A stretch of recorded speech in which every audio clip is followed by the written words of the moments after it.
En defensa de la tradición. La Iglesia no comenzó en el Concilio Vaticano II. Combatir su pasado es un tremendo error.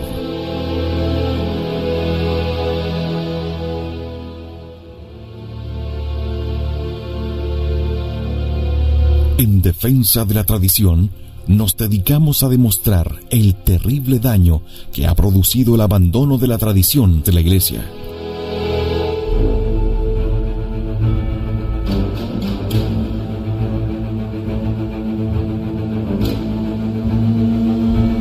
Más aún, comprobamos que la tradición de la Santa Iglesia Católica es la verdad que Cristo confió a los hombres.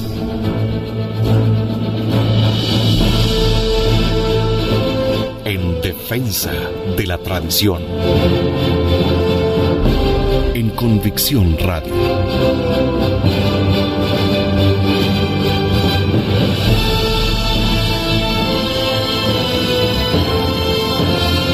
Convicción en la única verdad.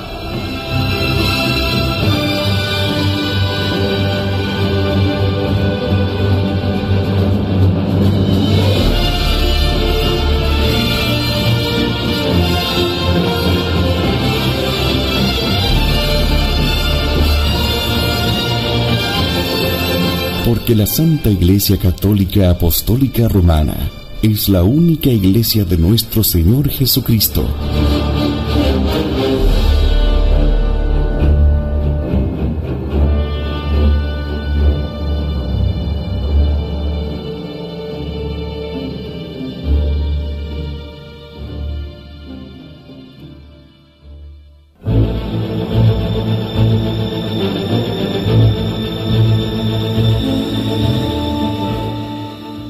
¿Qué tal, amigos de Convicción Radio? Estamos en defensa de la tradición.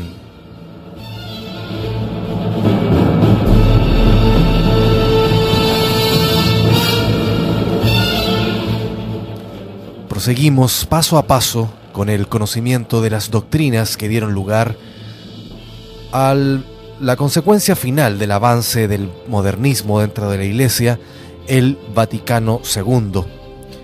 Y en el último capítulo nos quedamos con David Friedrich Strauss, y en esta ocasión vamos a conocer sus principios filosóficos de la exégesis crítica.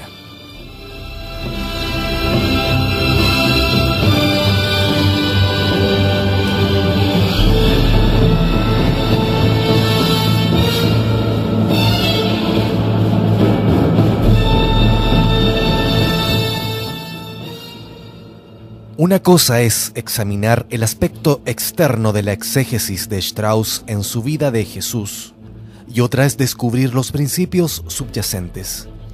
Esos principios que pretenden ser científicos y exegéticos no lo son para nada. Son esencialmente filosóficos, pues están fundados en las hipótesis de trabajo que sostienen toda la filosofía moderna. Los enumeramos a continuación según aparecen en Strauss, de los más conocidos a los más ocultos. Ante todo, tenemos el mito, esto es, el relato que tiene apariencia de historia sin serlo realmente. El principio del mito equivale a decir que la comunidad primitiva cubre con un velo la historia real. Al leer los evangelios, se tiene la impresión de leer reportajes de testigos oculares o casi contemporáneos de los hechos. En realidad, nos dice Strauss, todo eso no es esencialmente más que mito, leyenda y ficción. Los evangelios son pura ilusión. Fueron desfigurados y luego transfigurados por las comunidades cristianas tardías por razones apologéticas y apostólicas. Strauss supone, de parte de quienes habían conocido y amado tanto a Jesucristo, una suprema indiferencia hacia las informaciones biográficas y que en el siglo II se despertó de repente el interés por ellas. En realidad, el principio straussiano del mito no se sostiene. Es un prejuicio sociológico gratuito denunciado por los mismos sociólogos. Además, el principio del mito supone que los evangelistas del siglo II se saltaron el 8º mandamiento, es decir, no mentir, haciendo pasar por testimonios oculares cosas legendarias y tardías. El verdadero mito es el evangelio mítico de Strauss y no los relatos evangélicos. La que debe ser desmitificada es la vida y no los evangelios. No es difícil descubrir de dónde sacó esa idea. El postulado straussiano que opone el mito a la historia se funda en la filosofía kantiana, que distingue entre las apariencias visibles y la realidad incognoscible, entre el Cristo conocido de la fe y el Cristo desconocido de la historia.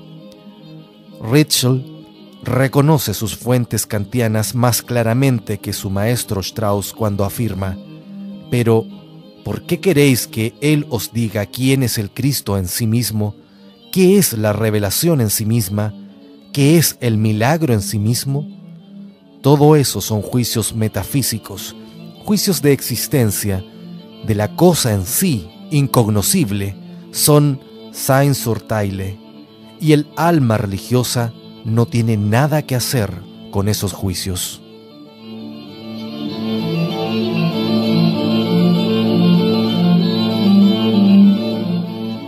Ante la tesis del mito evangélico de Strauss, podemos preguntarnos si se puede ser exegeta serio y kantiano al mismo tiempo. Un exegeta prendado de la filosofía kantiana, ¿cómo puede hacer verdadera exégesis cristiana si es ignorantista y niega que se pueda conocer el hecho histórico? Un segundo principio acude en ayuda del primero: la redacción tardía de los evangelios. Ese retraso es necesario precisamente porque el mito requiere tiempo para construirse, deformando los hechos concretos. Las leyendas se tejen alrededor de los hechos en la imaginación de la gente mucho después de que sus héroes hayan muerto. Si estuviesen demasiado cerca de los hechos históricos, serían denunciados como falsos y perderían popularidad. Una vez más, estamos en presencia de un postulado gratuito, un péndulo en el aire, según confesión del propio Strauss. Todo sistema mítico se vendría abajo si los evangelios hubieran sido escritos realmente por testigos oculares o por gente cercana a los acontecimientos. Ahora bien, es evidente que la elaboración tardía no se puede aplicar. Por ejemplo, en el caso de la resurrección de Jesús, ya que 2 meses después, San Pedro la predicó en Jerusalén ante 3.000 judíos. Está claro, por lo tanto, que el mito de la resurrección inventado tardíamente ha sido construido completamente por Strauss, no por los evangelistas.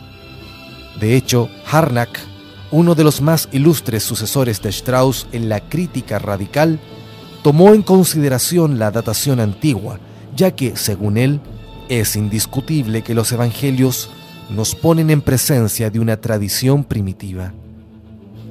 En apoyo de Harnack, el breve fragmento de San Marcos encontrado en las grutas de Qumran y clasificado como 7Q5 se comporta como un grano de arena en el engranaje de los evangelios míticos, ya que todos los expertos lo datan del año 50.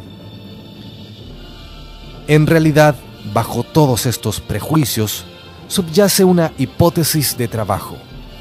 Así como un tren puede ocultar a otro, una hipótesis de trabajo puede disimular a otra. Strauss adelanta el postulado sociológico y mítico para camuflar mejor el doble postulado racionalista y naturalista que se enuncia muy sencillamente: todo lo que supera mi cabecita no puede existir, porque por definición yo lo puedo conocer todo, y todo lo que supera las fuerzas de la naturaleza no existe. Con semejantes hipótesis, el milagro no puede existir. Pero aun cuando los hechos milagrosos fueran deslumbrantes, son culpables de no concordar con la hipótesis y entonces se los niega lisa y llanamente. A decir verdad, Strauss no niega explícitamente el milagro, pero hace algo mucho peor. Conserva el nombre y lo vacía de su contenido. Para él, como para los demás exégetas científicos, el milagro no es más que el nombre religioso de un hecho. Todo acontecimiento, por muy ordinario que sea, desde que se presta a la interpretación religiosa, es un milagro. Cuanto más religioso se es, más milagros se ven por todas partes. Para Strauss, todo es milagro, lo que equivale a decir que nada es milagro.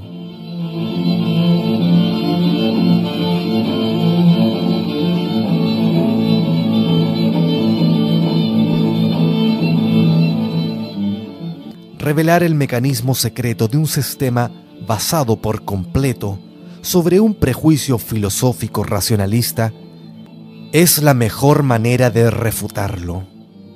Se niega a Dios y su revelación incluso antes de estudiar los hechos históricos y su valor. Descartemos los hechos porque no tienen nada que ver con el tema, dice Strauss. Tanto para él como para todos los escritores que lo siguieron, la filosofía va en primer lugar, luego la historia y al final la crítica interna y textual. Y puesto que la primera causa comunica su acción a las siguientes, es evidente que esa crítica no es una crítica cualquiera, sino que podemos calificarla con razón de agnóstica, inmanentista y evolucionista, y pensar por lo mismo que quien la sigue y acepta profesa implícitamente sus errores y se opone a la doctrina católica. Para desmitificar y destrausificar nuestras almas, no hay nada mejor que leer lo que el mordaz San Ireneo escribía sobre los métodos empleados ya en el siglo II por los predecesores de Strauss, los gnósticos. Decía San Ireneo: deformar los textos e inventar nuevos, cercenar los pasajes de los evangelios o de las epístolas que no gustan, decir que es necesario captar el sentido profundo, ya que el sentido obvio es sólo simbólico, fabricar nuevos textos, trabajar en las traducciones diciendo que no fueron hechas correctamente, emplear un vocabulario pomposo y hermético o pseudocientífico, ocultar la propia condición de hereje y hacerse pasar por cristiano, pretender que, al haber sido escrito el Evangelio a partir de una tradición oral, es necesario creer en lo que dicen los gnósticos antes que tomar el Evangelio al pie de la letra, pero al mismo tiempo rechazar la tradición de la Iglesia y de los apóstoles, afirmar que los apóstoles predicaron los Evangelios no en función de la verdad, sino en función de su auditorio. Y finalmente, afirmar cualquier cosa con autoridad como si uno hubiera sido testigo de los hechos.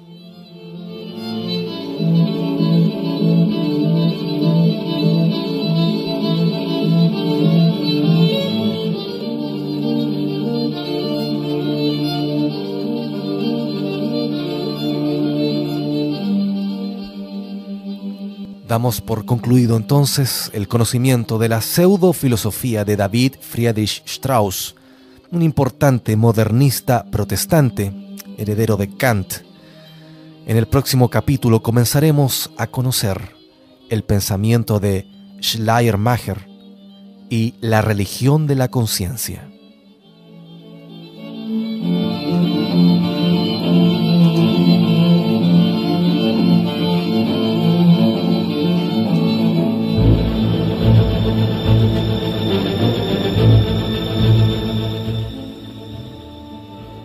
Siempre queremos recurrir a la sabiduría y enseñanzas de Monseñor Marcel Lefebvre y hemos estado hablando acerca de la libertad.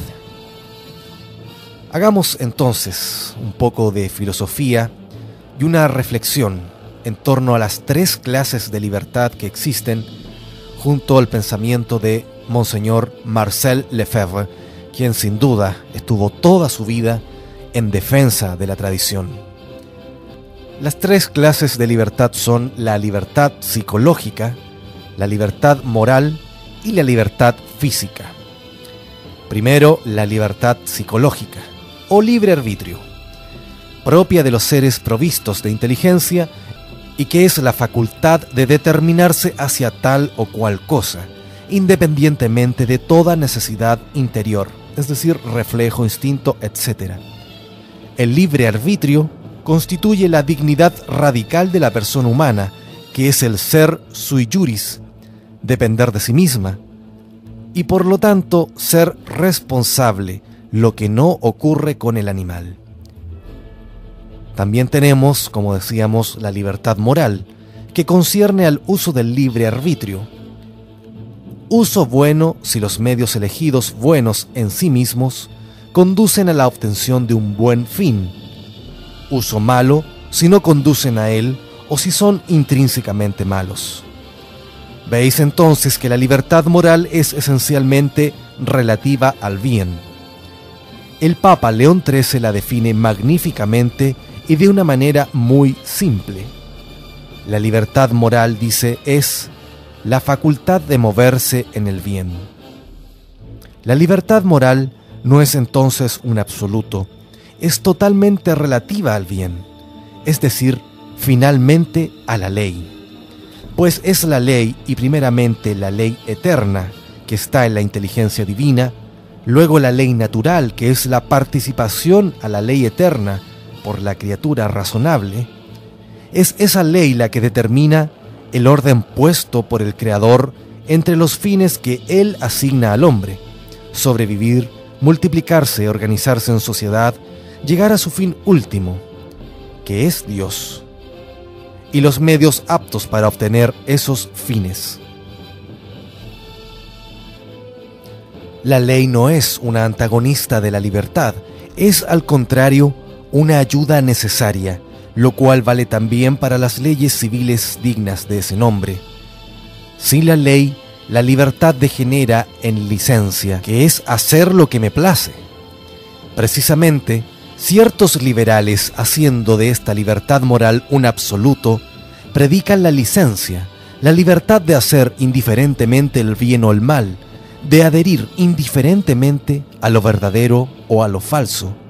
Pero, ¿quién no ve que la posibilidad de no hacer el bien, lejos de ser la esencia y la perfección de la libertad, es la marca de la imperfección del hombre caído? Más aún, como lo explica Santo Tomás, la facultad de pecar no es una libertad, sino una servidumbre. Aquel que comete el pecado es esclavo del pecado. Al contrario, bien guiada por la ley, canalizada entre preciosos parapetos, la libertad alcanza su fin. He aquí lo que expone el Papa León XIII a este respecto. Siendo como es la condición de la libertad humana, le hacía falta una protección, necesitaba ayudas y socorros capaces de dirigir todos sus movimientos hacia el bien y aptos para alejarlos del mal. Sin eso, la libertad hubiese sido para el hombre algo dañino. Y en primer lugar, le era necesario una regla sobre la que se debe hacer, es decir, una ley. Y León XIII concluye su exposición por esta admirable definición que llamaría plenaria de la libertad. En una sociedad de hombres, la libertad digna de ese nombre no consiste en hacer todo lo que nos gusta. Eso provocaría en el Estado una confusión extrema, una confusión que acabaría en la opresión. La libertad consiste en que con ayuda de las leyes civiles podamos vivir más fácilmente según las prescripciones de la ley eterna.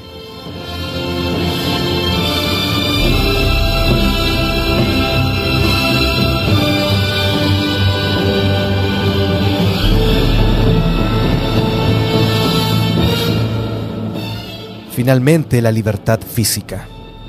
Libertad de acción o libertad frente a la coacción, que es la ausencia de coacción exterior que nos impida actuar según nuestra conciencia. Precisamente de esta libertad, los liberales hacen un absoluto, y por ende esta concepción es la que será necesario analizar y criticar. Antes, es necesario insistir sobre la existencia del orden natural y de la ley natural. Los liberales consienten en admitir leyes, pero leyes que el hombre ha forjado por sí mismo, mientras rechazan todo orden u ordenamiento y toda ley cuyo autor no sea el hombre. Ahora bien, que hay un orden natural concebido por el Creador, tanto para la naturaleza mineral, vegetal, animal, como para la naturaleza humana, es una verdad científica. A ningún sabio se le ocurriría negar la existencia de leyes inscritas en la naturaleza de las cosas y de los hombres. ¿En qué consiste, en efecto, la búsqueda científica para la cual se gastan millones? ¿Qué es sino precisamente la búsqueda de leyes? Se habla frecuentemente de los inventos científicos, pero se yerra. No se ha inventado nada, no se ha hecho más que descubrir leyes y explotarlas. Estas leyes que se descubren, esas relaciones constantes entre las cosas, no son los sabios quienes las crean. Lo mismo ocurre con las leyes de la medicina que rigen la salud, las leyes de la psicología que rigen el acto plenamente humano. Esas leyes, todos están de acuerdo, no las crea el hombre, las encuentra ya en la naturaleza humana. Ahora bien, en cuanto se trata de encontrar las leyes morales que rigen los actos humanos en relación a los principales fines del hombre, los liberales no hacen más que hablar de pluralismo, creatividad, espontaneidad, libertad. Según ellos, cada uno o cada escuela filosófica tiene la facultad de construir su propia ética, como si el hombre, en la parte razonable y voluntaria de su naturaleza, no fuera una criatura de Dios. ¿El alma humana se ha hecho entonces a sí misma? Es, sin embargo, evidente que las almas, a pesar de toda su complejidad y a pesar de todas sus diversidades, han sido talladas según el mismo modelo, tienen la misma naturaleza. Ya sea el alma de un zulú de África del Sur o de un maorí de Nueva Zelanda, ya sea un Santo Tomás de Aquino o un Lenin, se trata siempre de un alma humana. Una comparación os hará entender lo que quiero decir. No se compra actualmente ningún objeto complicado, tal como una máquina de lavar, una fotocopiadora, un computador, sin conocer antes el modo de empleo. Hay siempre una ley para usarlos, una regla que explica el buen uso del objeto a fin de lograr que trabaje correctamente para hacerle llegar su fin. Y esta regla está establecida por aquel que ha concebido la máquina en cuestión, y no por el ama de casa que se creyera libre de jugar con todos los botones y todas las teclas. Ahora bien, guardando las proporciones del caso, ocurre lo mismo con nuestra alma y Dios. Dios nos da un alma, la crea y necesariamente nos da leyes. Nos da los medios para servirnos de ellos y así obtener nuestros fines, en especial el fin último que es Dios mismo, conocido y amado en la vida eterna. De esto no queremos saber nada, exclaman los liberales. Las leyes del alma humana es el hombre quien debe crearlas. No nos sorprendamos entonces si hacen del hombre un desequilibrado a fuerza de obligarle a vivir contrariamente a las leyes de su naturaleza. Imaginad árboles que se sustrayasen a las leyes vegetales. Morirían, está claro. Árboles que renunciasen a hacer subir la savia o pájaros que se negaran a buscar su alimento porque esta contingencia no les agrada, pues bien, morirían. No seguir su ley, lo que les dicta el instinto natural, es la muerte, Notad aquí que el hombre no sigue un instinto ciego como los animales. Dios nos ha dado el inmenso don de la razón a fin de que tengamos la inteligencia de la ley que nos rige para poder dirigirnos nosotros mismos libremente hacia el fin, pero no sin aplicar la ley eterna y la ley natural, la ley sobrenatural y luego las otras leyes que derivan de las primeras, leyes humanas, civiles o eclesiásticas. Todas esas leyes son para nuestro bien. Nuestra felicidad está allí. Sin un orden preconcebido por Dios, sin leyes, la libertad sería para el hombre un regalo envenenado. Tal es la concepción realista del hombre que la Iglesia defiende contra los liberales tanto cuanto puede. Fue particular virtud y cualidad del gran Papa Pío XII haber enfrentado los ataques del liberalismo contemporáneo, haber sido el campeón del orden natural y cristiano. Para volver a la libertad, digamos brevemente que ésta no se comprende sin ley. Son dos realidades estrictamente correlativas. Sería absurdo separarlas o oponerlas. Pío XII dijo: hay que buscar necesariamente en la ley eterna de Dios la regla de la libertad, no solo para los individuos, sino también para las sociedades humanas.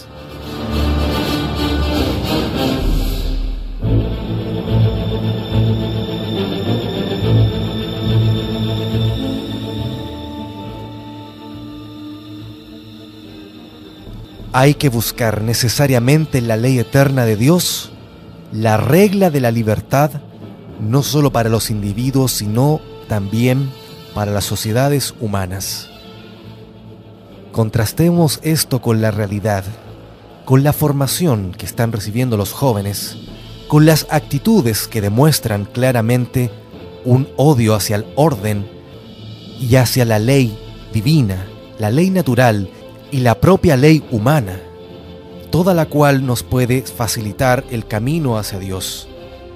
Esa es la realidad que estamos enfrentando y por eso es tan necesario tener claros estos conceptos. Qué mejor para ello que el gran defensor de la tradición del último tiempo, Monseñor Marcel Lefebvre. Los invito entonces para el próximo episodio de En Defensa de la Tradición, en que vamos a conocer el tema de las coacciones benéficas por Monseñor Lefebvre. Muchas gracias. Hasta la próxima oportunidad.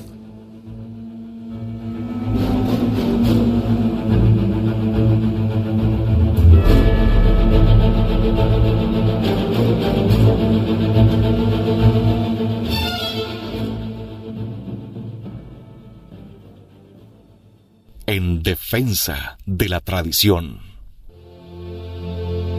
La Iglesia no comenzó en el Concilio Vaticano II. Combatir su pasado es un tremendo error.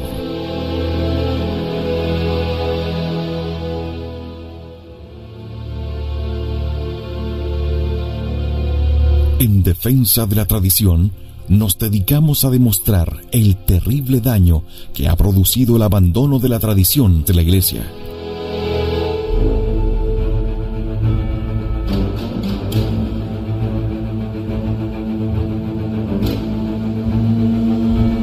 Más aún, comprobamos que la tradición de la Santa Iglesia Católica es la verdad que Cristo confió a los hombres.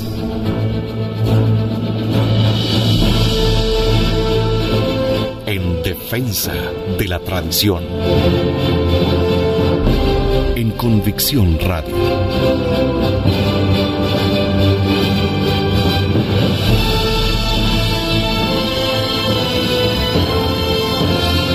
Convicción en la única verdad.